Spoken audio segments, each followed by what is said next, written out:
Welcome back, Mando.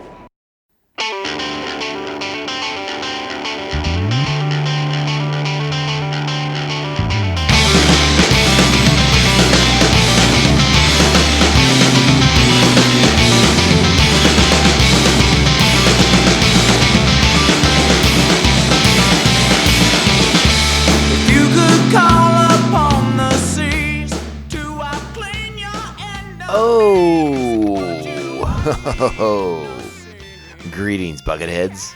Mayvar Tagar. Welcome to our 290th No At-Attin announcement episode of Mandovision. I am your host, Nargai Tom, and thank you so much for checking out this small, independent Star Wars podcast. We are so glad you're here. Reach out to us on the socials at Mando_Vision on Twitter and Instagram. Also, Mandovision at Blue Sky. Email the show, mandovisiontom@gmail.com, and make sure you're liking, subscribing, following, and sharing the show with all the Mandalorians in your covert.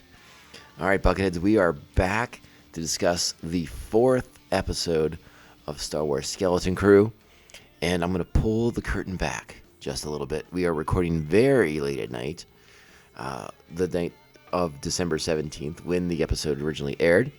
I am going to do my best to provide for you a lovely commentary, some analysis, and some observations that are more than just, hopefully, the surface. Because, again, I just watched the episode. I've only watched it the one time.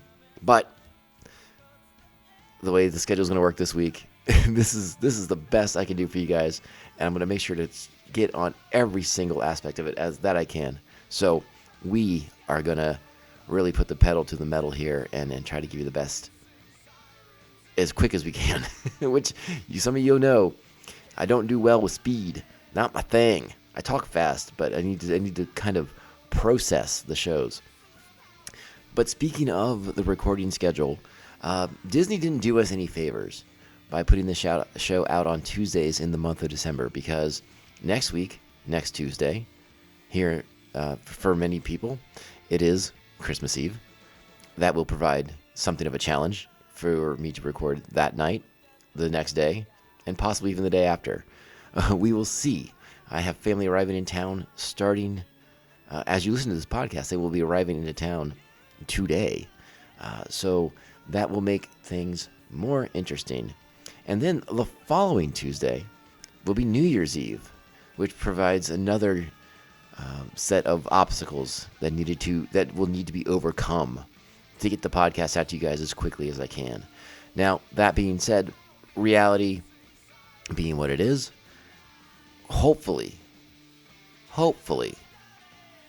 we'll have those episodes for you guys Friday mornings, if not sooner. I'm going to do my best to make it sooner, but the holidays are abound. You guys are probably busy anyways. You don't need to worry about the podcast.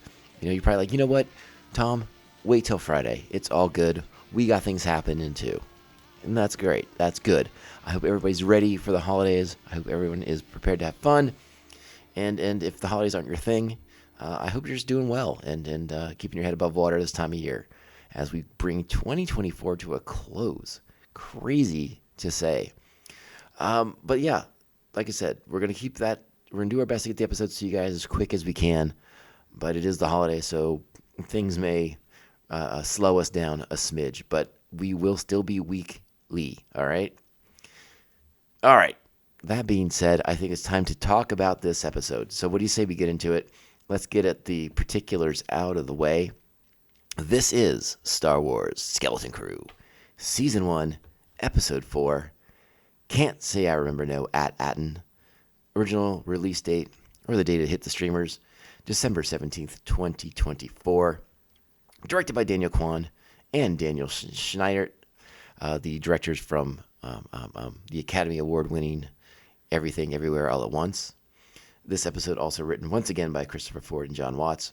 Our stellar cast returns, and we have an amazing plot for you guys. Our heroes face a surprise in a familiar setting. I love it. So vague, so on the point. But yes, there we go. Those are the particulars. So let's go ahead and get into it. You know what that means. It's time. Strap on your buckets Let's go. Get out of here. We'll hold them off. You're going to have to relocate the covert. This is the way. This is the way. So the first thing I want to say about this episode is I really enjoy how much of it Neil gets to shine in. This character very quickly, very early on, established himself as sort of the heart of this group, of this dynamic, and here he gets to be the heart of the show, and share why his perspective is so unique in a Star Wars setting in particular, because his juxtaposition to Whim is so vast. And we're going to talk about Whim because I have some Whim concerns that maybe I was ignoring in the first, in the last 2 or 3 episodes of the show. 2 or 3, that'd be the entire run. But maybe in the last episode or 2 that have been kind of cropping up.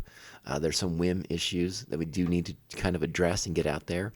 But love how much Neil gets to shine in this one. We'll talk about that as we kind of move through the episode itself. But so far, of the 4 kids, Neil and Fern seem to be the 2 that are really kind of establishing themselves. KB is still something of a mystery. And again, we'll get to those Whim problems, or concerns. I wouldn't say they're problems yet. Some Whim concerns we need to get to. But the episode starts off with our, shortly after our heroes made their escape from the observatory moon. They have the coordinates from Kim, and they think they are arriving back home at At-Attin. But I think very quickly, we as the audience realize that can't be right. Like these stations in orbit around the planet, these possible, weather controlling satellites, or possibly like what used to keep a barrier around the world, look very derelict. And again, we don't see that barrier right away, so you would kind of think that might be a giveaway too. Though you might just need the right atmospheric lighting conditions to see the barrier and said conditions. But I think us as the audience are aware that we are not at At-Attin yet. And it's going to take our characters a little bit of time to figure that out. But what's interesting about this world that we arrive at is how similar it is to At-Attin. So thus far, of these sort of jewels of the Old Republic, a lot of similarities between what we're seeing here on what we later find out is At-Akron versus At-Attin. And again, something befell this planet. We don't get any real answers to what led to its downfall.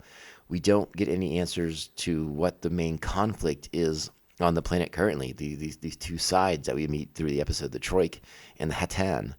We don't really know what led to their division. There's a lot of questions in this episode that I suspect we probably won't get answers to anytime soon. And it's an interesting world where these factions, have enabled their children to be child soldiers. And it's interesting. It's sort of nonsensical in a couple places when you kind of like pull the layers back on the way they do things. But I think it exists in the story just to kind of give us something to bounce our kids off of. Like, this could be them if At-Attin fell to a similar fate as At-Akron. So I think we're just supposed to kind of bounce these kind of characters off of each other because it's very, they could have shared a similar fate. And that's why we spend so much time with Hana here on the planet, who is a child soldier. Our kids, our characters, our heroes that we follow through Skeleton Crew, again, they're kids with backgrounds and upbringings that are relatable to us. But this is the Star Wars universe where conflict exists in many, many corners. So, again, seeing that suburban kind of world that At-Attin is, this is to remind us that is sort of an anomaly in the Star Wars galaxy to have this sort of like peaceful suburbia to reside in. I think planets like At-Akron with kids who are forced into conflict way too early in life is a little bit more par for the course for a lot of the stories in the Star Wars galaxy with constant war-torn landscapes around it. And maybe that's a little dark for Star Wars to kind of put it in those terms. But again, the Star Wars galaxy is derived from conflict. So child soldiers isn't too far out of the realm of possibilities. It's just not something we've addressed too much in live action Star Wars to this point, at least. So, again, our kids find out pretty quickly. They start to figure out that they're not on At-Attin. It's something terrible's happened. We don't know what. We find out about these two factions. The kids end up with the Troik and Hana and General Strix, and it's a weird dynamic, but it gives us something for our characters to bounce off of. Meanwhile, back on the Onyx Cinder, Jod's been ordered by Fern to stay behind. She's ordered SN33 to keep Jod on the ship. SN33 has entered his babysitting protocols, which is a pretty funny sequence where he's trying to get Jod back on the ship and sort of calling to a baby and calling him baby. It's very amusing. I enjoyed it quite a bit. But Jod, being the sort of mischievous character that we take him to be, starts rummaging through Wim's backpack and eventually finds those dataries, the Old Republic credits that started so much of this adventure. And he's going to pocket those. And SN33 catches him. They have a little bit of back and forth. And Jod begins to realize that SN33 has been on this world before. It's not At-Attin. It's at Akron. But he has been here before. So Jod's starting to put together some pieces here. Like we've talked about already. Like there's SN33 knows more than he's letting on. And that mystery finally begins to crack by the end of this episode. But Jod's sort of the first one to start putting it together that there's more to this mystery, to how SN33 in the Onyx Cinder ended up on At-Attin to begin with. And this was a step that they took. This is what we're beginning to piece together. SN33 has been here on this world before. He talks about having to sneak around these factions so they could get to what we find out is later called the Fallen Sanctum. But as Jod begins to sort of urge SN33 to examine his surroundings, they come across the Hatan, who take Jod prisoner. And then we don't see him anymore. Now, we're going to pause at this point because I want to mention, too, this is the first episode where we actually haven't gone back to At-Attin and checked in with the parents yet. Not with Fern's mom, not with Wendell, Wim's dad, nobody. This episode stays entirely focused on the kids, Jod, and their time on Akron, which is an interesting choice because I suspect that at some point we're going to be spending a lot of time on At-Attin with the parents as we begin to pull back some of the layers on their end of this mystery.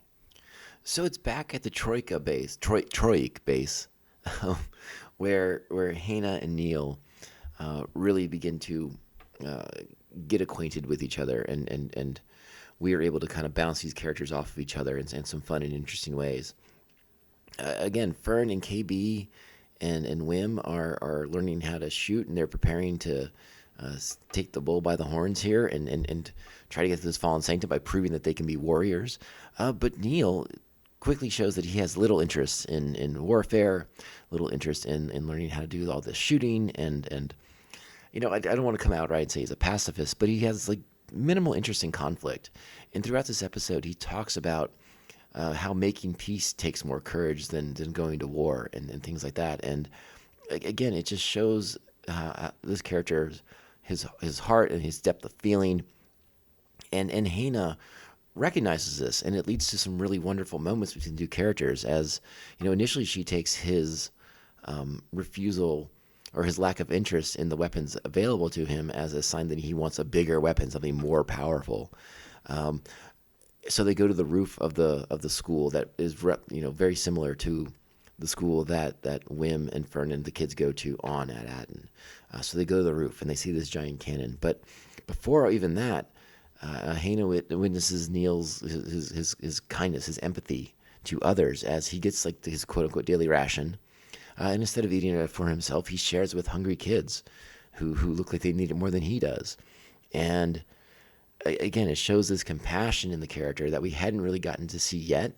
We've seen signs that he's not interested in the violence and the action and this sort of grand adventure that Wim is so desperate to go on, despite the fact that he and Wim are best friends, and he enjoys playing, Jedi versus Sith with him. But he knows that it's make believe, it's pretend, it's all for fun. Now he's in this situation where, people could die, and Neil seems to be very aware of that fact, and so he seems less interested in engaging in the conflict, and attempting to resolve the conflict, which it speaks volumes for a young character like that, and something that more people in our world would do well to pay attention to. Like, there's a lot of lessons we can take from what Neil says in this episode. I won't go through all of them, and maybe some of them are a little bit platitude-y, but it doesn't mean they don't resonate. Doesn't mean they don't stand out and make the character in this episode just really be head and shoulders above the rest of the kids. And so I love these moments, and having him bounce off of Hana, a child soldier, and remind her that, it's a fleeting moment, but there's a moment where Hana gets to be a kid again for just a moment. And it reminds her that kindness and empathy are something that she shouldn't forget. She may be at war now, but she dreams of bringing peace. And when she does bring that peace and end the conflict, she wants to bring back kindness, and she wants to bring back the empathy that Neil has shown her through this episode. So I think it's really lovely. I think it really stands out as something unique in the episode. That, again, there are elements to the plot of this episode that are a little, again, nonsensical isn't maybe too strong of a word, but you just kind of go along with it. We just kind of go with the flow on this episode. But Neil and Hana's characters and their experiences with each other elevate the episode. Now back into the story itself. Basically, we find ourselves in a situation where Fern and Wim and KB and Neil are going to lead the Troiks into potential conflict with the Hatan in order to regain some Eopes that were stolen by the Hatan. Meanwhile, surprise, surprise, in the custody of the Hatan, Jod and SN33 have made their own arrangement, their own bargain, using Wim's stolen credits, dataries. Jod has just purchased the Eopes and is returning them to the Troika, thus avoiding conflict. So Jod, in his own way, takes a page out of Neil's book, because instead of getting into a fight, Jod opens negotiations and bargains with the Hatan to avoid conflict. And luckily, he's able to do so because he's pilfered Wim's dataries and Republic credits. Now, so that ends this part of the story with the Hatan and the Troika. I keep calling it Troika. And we now move to the third act of the episode, entering the Fallen Sanctum. Hana leads the way, and it turns out this is At-Attin's version of the Supervisor's a tower. So our heroes, they jury-rig the elevator. They ride up to the temple, to the top of the tower, where At-Attin, the Supervisor, would be. It is forbidden for others to go there. No one has seen the inside of the Supervisor's tower on At-Attin, at least not these kids. So when we get there, it's deserted, it's run down, but we make a quick discovery that on these pillars around the room are the names of the other jewel worlds of the Republic, along with star coordinates. So we get I'm going to mess up some of these names. At-Tatu, At-Arisa, At-Aravan, At-Akanda. So we're starting to learn the names of some of these other fallen jewel worlds that are around. We come to the pillar for At-Attin, and the coordinates have been removed. This is when frustration sets in. And throughout this episode, S1E has repeated the same thing over and over again, which is the name of the episode. Can't say I remember no At-Attin. Something he said in the very first episode. In this episode, he says it every time he says it. It's in the exact same inflection as he did in that first time. So I think, again, we've speculated that S1E, SN33 has known more than he's let on, that there's something else in his memory banks. And finally, after seemingly losing faith and having a meltdown, a little bit of a mini meltdown. Fern, let's just say Fern has a meltdown, well deserved, because everyone keeps looking to her for answers. And again, she's just a kid, just like the rest of them.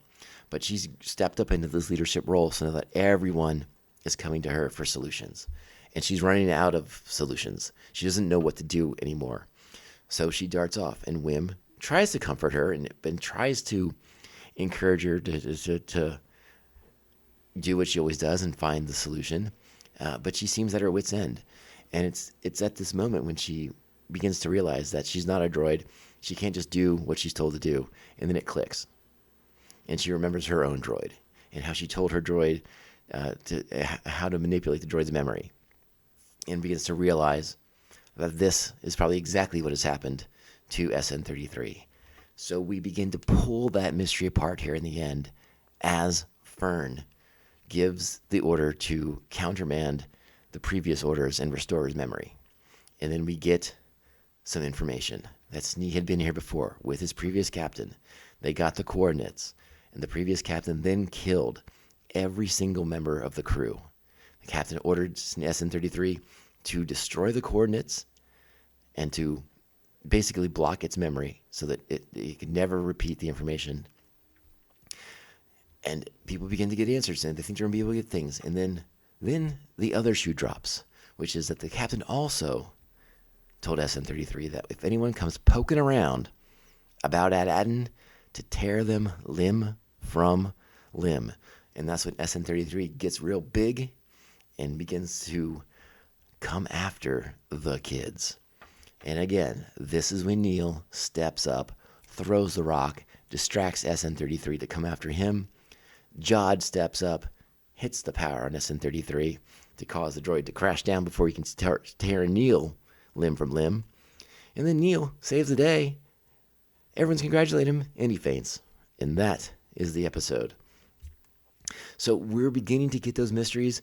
We're beginning to get the information from these characters that we think that we thought had them from the beginning. But the kids are starting to figure out that there's more going on. I think the kids are beginning to realize that it's not as straightforward as they thought it was, that going back home has more complications to it. It has more degree of difficulty. And that At-Attin is a big secret amongst the pirates for a particular reason. Now, what that reason is, just mysterious treasure, we still don't know much about that yet. There's still more to go. But now that SN-33 is offline, they're going to have a chance to reprogram him, to rewire him, to access his memories, and to somehow probably override that murder bot syndrome that he had at the very end of the episode. At least I would think so. So really good stuff. I really enjoyed the episode. It's a lot of fun. Again, there's some elements in the beginning that are a little, but they work because the Neil stuff really brings it together. The way his dynamic with Hana is excellent. I love it, love it, love it. I want to talk about the Wim issues that I have in this episode because Wim still feels like he's on it. He still wants to be on an adventure. He has yet to understand the gravity of the situation that he's in. He seems so desperate to not go home that he's ignoring the danger all around him. And it's starting to get a tad predictable and boring. And I suspect it's by design. But the fact that he's lamenting at the beginning of the episode how he thinks that, when they think they're back at At-Attin, and he's like, oh man, it was just getting good, and then, they're on this planet that's clearly not their home world.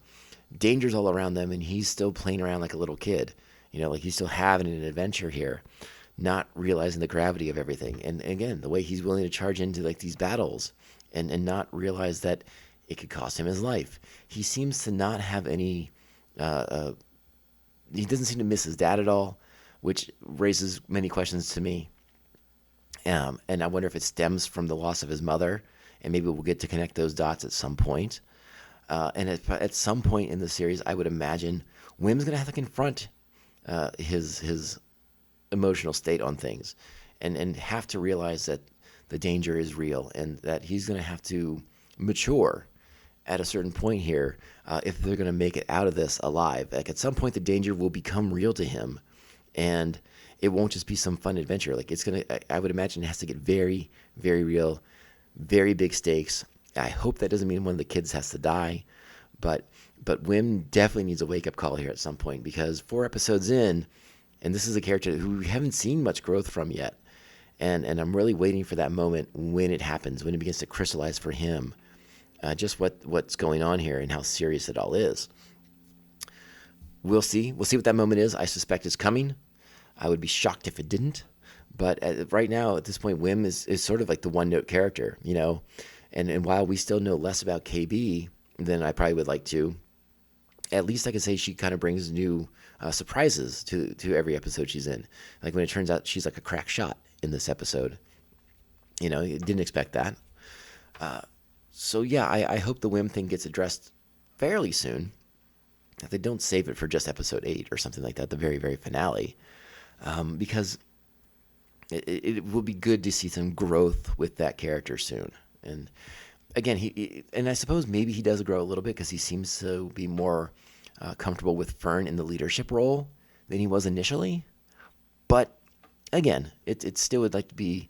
I'd still like to see him be a little bit more aware of the danger that they're in, as opposed to being so willfully ignorant of it.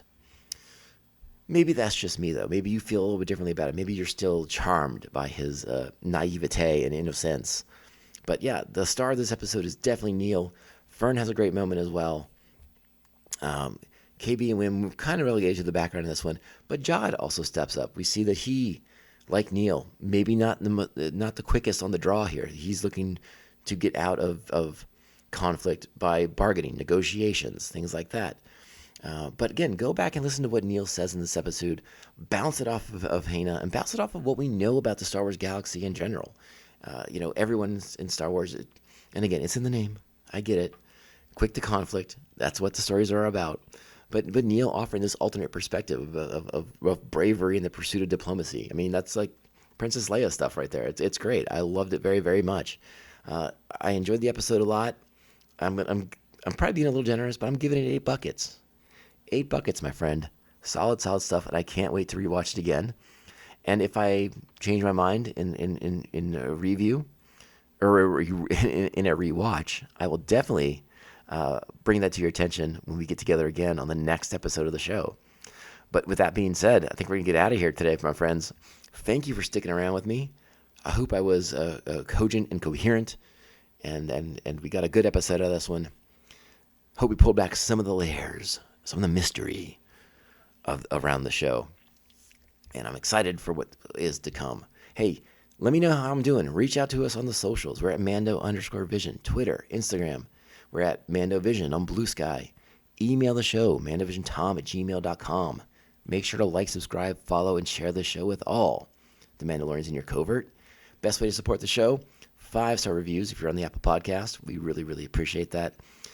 And this is the Mandovision Podcast. I am your host, Nargai Tom. Thank you so much for being here. As I said, next week, I probably won't get the episode out until Thursday at the earliest, but probably Friday, which means if you celebrate Christmas, and actually Hanukkah starts this year on the 25th as well. So if you're supporting I can't even talk. If you are a Christmas person, if you are into Hanukkah and Judaism, I hope you guys have the best of holidays. Please stay safe. Be with your friends and family and loved ones. If the holidays aren't your thing, just please take care of yourself. Do what you have to do to get through the holidays. Reach out to the people you need to reach out to. And remember, no one is alone out there, especially this time of year.